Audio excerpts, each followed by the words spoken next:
The town of Ingersoll has so many amazing connections to historic events and various Canadian personages.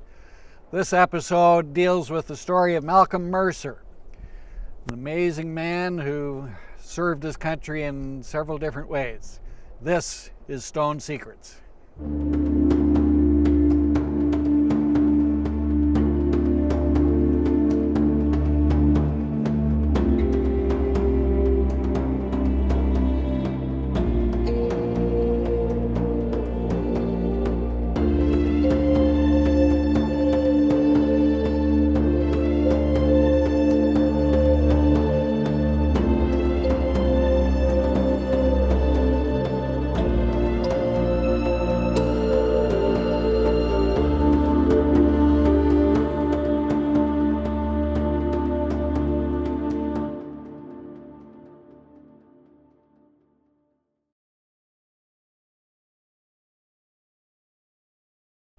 There are a lot of connections to Canadian history that can be found in the town of Ingersoll.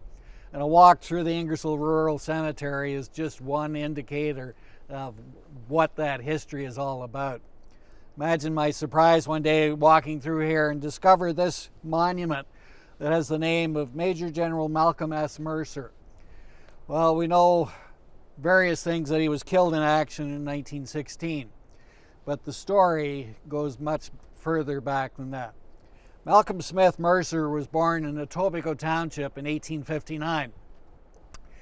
But then the family seems to have moved further west and settled here in Oxford County, down the southwest corner of Durham Township, near the tiny little village of Delmer. So Malcolm attended the Delmer School until he was able to move on to collegiate studies. So for that, he went to St. Catharines for high school, and then later graduated from there and attended the University of Toronto to study philosophy and later in law. He was called to the bar in 1888. Practiced law in Toronto for the next several decades. In fact, one of his partners was John King. Well, John King had a son who became well known to Canadians as the Prime Minister of Canada, William Lyon Mackenzie King. Well, as a student, I guess Malcolm was somewhat middle of the class, according to his records, but he had a deep fascination in rifles.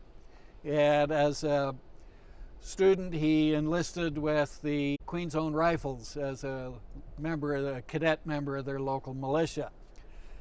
So he started off as a rifleman and gradually rose through the ranks, ultimately to become the commanding officer as a lieutenant colonel of the Queen's Own Rifles. He had accompanied the Canadian Beasley team that went to England for one of these marksmanship competitions, and he made a second trip that started to convince him that war with Germany was imminent.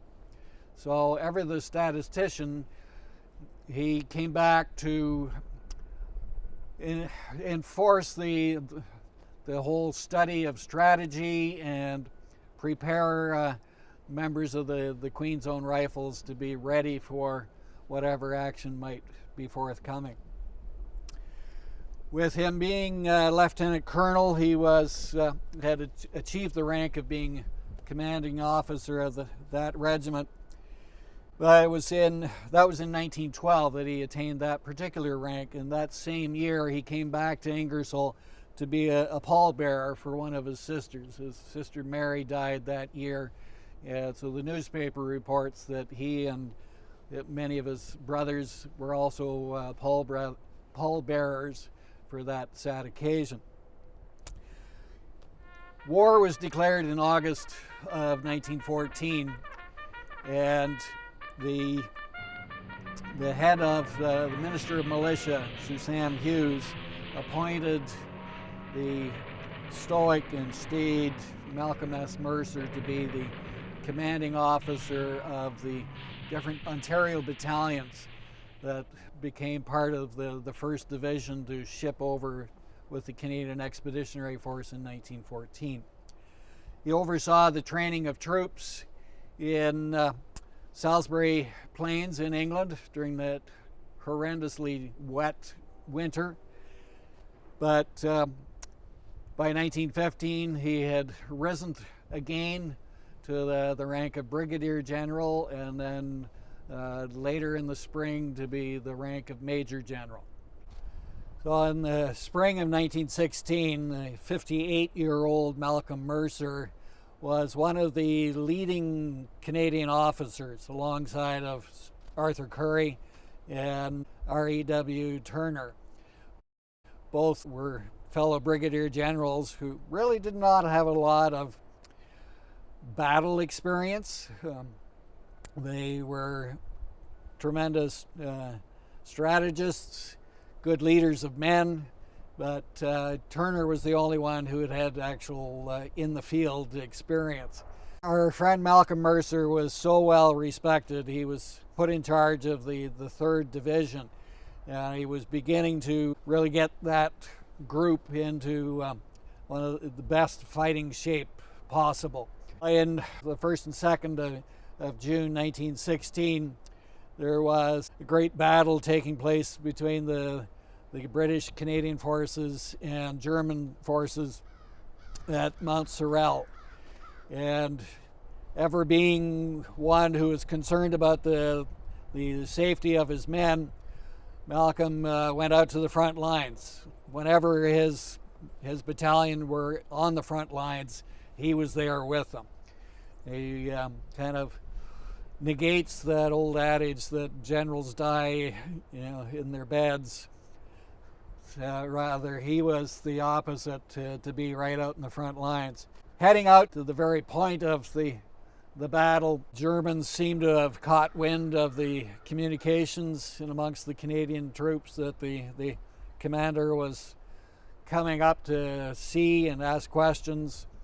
So a tremendous bombardment took place, where dirt and tree trunks and equipment and even bodies were being hurled into the air. So during one of that bombardment, Malcolm was severely injured. The concussions from the blast broke his eardrums so that he was deaf, couldn't hear anything that was being said to him, and a stray bullet took him down so that he wasn't able to walk very far. His adjutant, Lieutenant Gooderham, stayed with him.